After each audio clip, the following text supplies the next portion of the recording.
በቋራ አራተኛ ቀኑን ያስቆጠረው አውደ ውጊያ ተጠናክሮ ሲቀጥል በቀጠናው የአፋባና የአፋድ ኃይሎች የጋራ ድል እየተቀናጁ ነው። ዝርዝር የአውደ ግንባር መረጃዎችን የምናስደምጣችሁ ይሆናል። ህወሓት የአብይን የፓርላማ ንግግር ፉከራ ሲል ጀነራል ሙባይ ደግሞ ተዘጋጅተናል፣ ኤርትራና ፋኖ ከጎናችን ይቆሙ ብለዋል። በስፋት ዳስነዋል።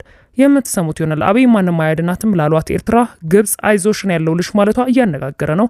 በዘገባችን አካተነዋል። ሰላም ጤና ይስጥልኝ ክቡራን አድማጮች፣ አብራችሁን ስትቆዩ እነዚህና ሌሎችንም መረጃዎችን ታደምጣላችሁ።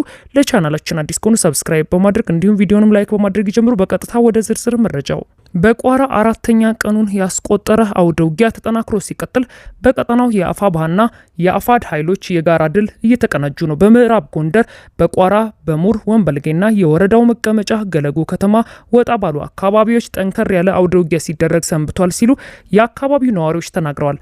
ፋኖና የአገዛዙ ጥምር ጦር እያደረጉት ባለው አውደ ውጊያ በርካታ ወታደሮች የተገደሉ ሲሆን ገደል የገቡ ስለመኖራቸውም አያይዘው ተናግረዋል። አራተኛ ቀኑን ያስቆጠረው አውደ ውጊያ በጨበጣ በመካናይዝድ እንዲሁም በደፈጣ የተደረገም ሲሆን ፋኖ ድል ቀንቶታል ተብሏል። ጠንካራ የፋኖ ሰራዊት እንዳለ የሚነገርለት ቋራና አካባቢው ላለፉት 2 ዓመታት በርካታ ያገዛዙን ብልጽግና ጦር ማፈራረሱ ይታወሳል።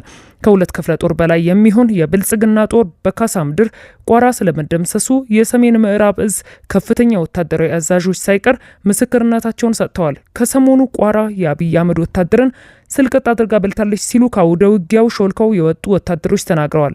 በተመሳሳይ በጎንደር ቀጠና የአርበኛ ሀብቴ ወልዴና የአርበኛ ደረጀ የበላይ ኃይሎች እርቅ ከፈጸሙ ማግስት ጀምሮ ሁለቱ እዞች በጋራ ባካሄዷቸው አውደ ውጊያዎች አመርቂ ድል ያስመዘገቡ መሆናቸው ታውቋል። በአርበኛ ሀብቴ ወልዴ የሚመራው በአፋባ በላይ ዘለቀ እዝና በአርበኛ ደረጀ በላይ የሚመራው በአፋህድ ጎንደር ጠቅላይ ግዛት እዝ በጋራ በመሆን በማክሰኝት ከተማ በ3 አቅጣጫ በከፈቱት ጥቃት በርካታ ቁጥር ያላቸው የጸረ አማራው ብልጽግና ቡድን ወታደሮችን ሞትና ቆስለኛ ማድረጋቸው ታውቋል።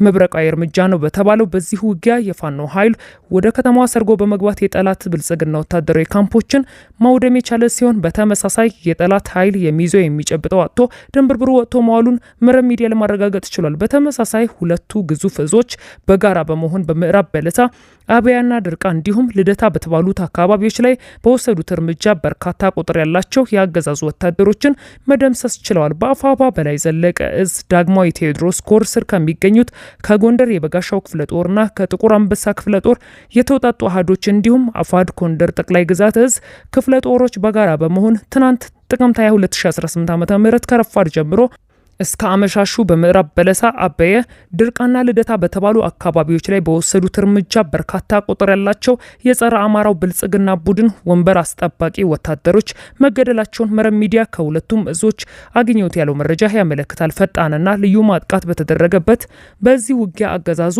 የሚመካባቸው ወታደሮቹ ጥቃቱን መቋቋም ከብዷቸው ሙትና ቁስለኛ ከመሆን የተረፉት ወደ 40 በለሳ መሸሻቸው ታውቋል። ሁለት እዞች በጋራ በመሆን ከቀናት በፊት በማዕከላዊ ጎንደር አለፋ ወረዳና በምዕራብ ጎንደር ቋራ ወረዳ ላይ በወሰዱት ጠንካራ እርምጃ ከ60 በላይ የአገዛዝ ወታደሮች ሲገደሉ ከ48 በላይ የሚሆኑት ደግሞ ስለ መቁሰላቸው በዕለቱ መዘገቡ አይዘነጋም።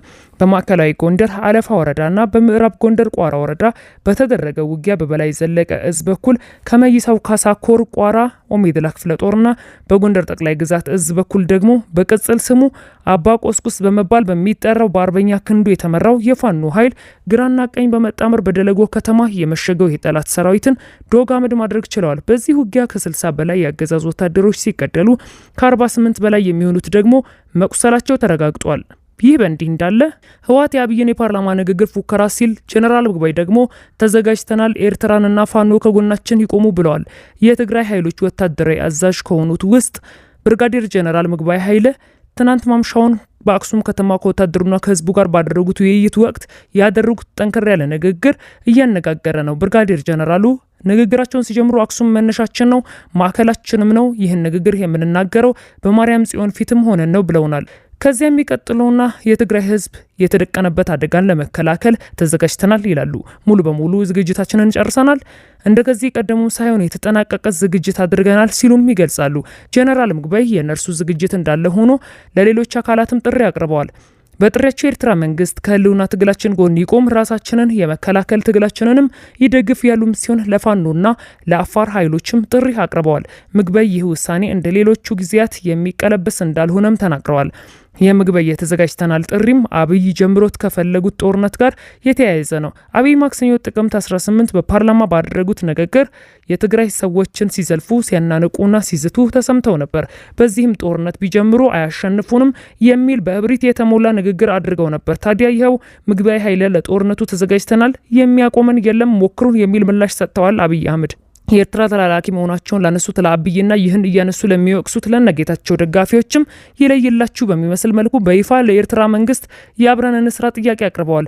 በተመሳሳይ ህወሓት እንደ ድርጅት ባወጣው መግለጫ የአብይን የፓርላማ ንግግር ዛቻ ሲል ገልጾታል። አብይ የጦርነት ማስፈራሪያና ዛቻ እያደረሰብን ነው ያለው ህወሓት በጎረቤት ክልሎችም ታጣቂ ኃይሎችን እያደራጀ ነው ሲልም አብራርተዋል። ብልጽግና በወታደራዊና በፖለቲካዊ አመራሮቹ በኩል እየፎከረ ይገኛል ያለም ሲሆን የአብይ የፓርላማ ንግግርም የዚሁ ፉከራና ፕሮፓጋንዳ ውጤት ነው ብሎታል። የዚሁ ፉከራ አካል የሆነው የጠቅላይ ሚኒስትሩ የፕሪቶሪያ ውል ንግግርም ስምምነቱን የግለሰቦች ውል አድርጎታል ሲል ከሷል። እንዲሁም በትግራይ የተካሄደውን ውጊያና የጦር ወንጀል አብይ ያቃሏል ይላል ህወሓት። የብልጽግናው ፕሬዝዳንት በትግራይ ህዝብ ላይ ለደረሰው በደል ምንም ጸጸት እንደሌለባቸው የሚያሳይ ነው ያለው ህወሓት የትግራይን ጥፋት ከወለጋ ጋር ማነጻጸራቸውን በማሳየት በትግራይ የተደረሰው በወለጋ ህዝብ ላይ እንዳይደርስ የወለጋው ጭፍጨፋ ይቁም ብለዋል። ህወሓት መግለጫውን ሲያጠቃልል የዓለም አቀፍ ማህበረሰብ የፕሪቶሪያው ስምምነት ከባድ አደጋ ላይ እንደወደቀ ማወቅ አለበት ሲልም አሳስቧል። ይህ በእንዲህ እንዳለ አብይ ማንም አያድናትም ላሏት ኤርትራ ግብጽ አይዞሽን ያለውልሽ ማለቷ እያነጋገረ ነው። የኤርትራው ፕሬዝዳንት ኢሳያስ አፈወርቂ በግብጹ ፕሬዝዳንት አብዱል ፈታህ አልሲሲ ግብዣ ለ5 ቀን ግብጽ ካይሮ ናቸው። ሁለቱ ፕሬዝዳንቶች ውይይት ባደረጉበት ወቅት የግብጹ መሪ ለሉዓላዊነታችሁና ለግዛታዊ አንድነታችሁ ድጋፍ ለማድረግ ቁርጠኛ ነን ሲሉ ለኢሳያስ ነግረዋቸዋል። አይዟችሁ እኛ አለንላችሁ ሲሉም ነው አልሲሲ ለኢሳያስ የተናገሩት። ኢትዮጵያን ከውጭም ከውስጥም ሰላም እንዳታገኝ አበክረው እየሰሩ ያሉት አብይ አህመድ በሰሞኑ የፓርላማው ንግግራቸው ከባድ የጸባጫሪ ንግግር ማድረጋቸው ይታወሳል። ጠቅላይ ሚኒስትር አብይ ከቀይ ባህርና ከኤርትራ ጋር በተያያዘ ውጊያው ከተነሳ ውጤቱ ግልጽ ነው፣ ያለን አስተማማኝ አቅም ነው፣ ማንም አያቆምንም ሲሉ መዛታቸው የሚታወቅ ነው። በተጨማሪም ኤርትራን ማንም አያድንሽም ሲሉም ተሰምተው ነበር። የዩክሬንና የእስራኤልን ጦርነትም ለአብነት አንስተዋል። ከዚህ ንግግር ማግስት ፕሬዝዳንት ኢሳያስ ለ5 ቀናት ይፋዊ ስራ ጉብኝት ሐሙስ ጥቅምት 20 2018 ዓመተ ምህረት ረፋድ ላይ ወደ ግብጽ ተጉዘዋል። አቶ የማነ በኤክስ ገጻቸው ላይ በፕሬዝዳንት አብዱል ፈታህ አልሲሲ ግብዣ ፕሬዝዳንት ኢሳያስ አፈወርቂ ወደ ግብጽ አቅንተዋል። የጋራ ጠቀሜታ ባላቸው የሁለትዮሽ ቀጠናዊና ዓለም አቀፋዊ ጉዳዮች ላይ ውይይት ያደርጋሉ ሲሉም አስፈራዋል። ኤርትራው ማስታወቂያ ሚኒስትር የማነ ገብረ መስቀል የብልጽግናው ፓርቲ የአሰብ ቅዠት ወይንም ህመም ከጊዜ ወደ ጊዜ እየተባባሰ ይመስላል። የቅርብ ጊዜው የህመሙ ተቀጽላ የህዝብ ቁጥር ብዛት ላይ ያተኮረ ነውም ብሏል። ሆኖም የሁለቱ ኃይሎች ፍጥጫ ከፍ እያለ ሲሆን ኢሳያስ በጦርነቱ ዋዜማ ከፍተኛ እንቅስቃሴ እያደረጉ ነው። ብልጽግና ደግሞ በሚዲያዎቹና በሹሞቹ በኩል ከፍተኛ የጦርነት ቅስቀሳ እያደረገ ይገኛል። በትናንትናው ዕለትም በፋና ቴሌቪዥን ከሃዲዋ ኤርትራ የሚል ዶክመንተሪ አሰራጭቷል። በዶክመንተሪው ህወሓት ያባረራቸውና የተገፉ ፖለቲከኞች ሲይዙም ታይተዋል። አሁን ጦርነት ከተጀመረ ሻቢያን እንደቀደመው ግማሽ ጭንቅላቱን ላጭተን ብቻ አንተውም ጭንቅላቱን ሙሉ በሙሉ እንላጨዋለን ሲሉ ጸባጫሪ ንግግር የተናገሩት ደግሞ ለብልጽግና ያደሩት ተጋሩ ጀነራል ዮሐንስ ገብረ መስቀል ናቸው። በኢትዮጵያ የኤርትራ ኤምባሲ ስራ አስፈጻሚ የሆኑት አቶ ቢንያም በርሀም በበኩላቸው ከኢትዮጵያ ጋር ያለውን ሁኔታ አስመልክቶ አሁን ላይ ያለው የዓለም ስርዓት አንዱ ሀገር የሌላውን ሀገር ሉዓላዊነት በእኩልነት መርህ በማክበር ላይ የተመሰረተ ነው። አንድ ሀገር ብዙ የቆዳ ስፋት ስላለው ወይንም ብዙ የህዝብ ስፋት ስላለው የአንድን ሀገር ግዛት ወይም ሀብት የመጠየቅ መብት የለውም የሚል መልእክትም አስተላልፈዋል። ክቡራን አድማጮች ለሰዓቱ ያጠናቀርኩላችሁ መረጃ ይህን ይመስል ነበር። ከጥቂት ሰዓታት በኋላ በሌሎች መደመጥ ካለባቸው መረጃዎች ጋር እንደገና የምመለስ ይሆናል። እስከዚያው መልካም ቆይታ